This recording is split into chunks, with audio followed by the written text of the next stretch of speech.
കാലം നിശ്ചലമായി, യുഗപുരുഷൻ മഹിയിൽ വരവായി, ഒരു നവതാരകമിത വെളിവായി, കരകടലാക പ്രഭാമയമായി. മണൽ കാനനമാകെ ഹിമഗണമതു പെയ്തു കുളിർന്നേ, അതിലൊരു ചെറു തെന്നരണഞ്ഞേ, തിരുമത് ഹരിമധുരിതമന്നേ. ഭുവിയകിലവും കണ്ണു തുറന്നേ, ഗുരുമതി 11 പിറന്നേ, ഉടനടിയൊരു മിന്നലണഞ്ഞേ, അതിനൊളി കതിരങ്ങൾ പരന്നേ.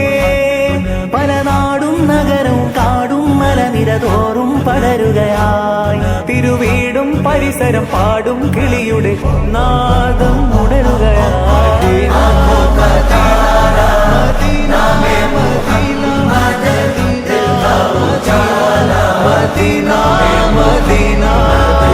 കണ്ണഞ്ചും പോലെ എങ്ങും പ്രകാശം, കൺമണി പാഹ പിറവി വിശേഷം, മഴവില്ല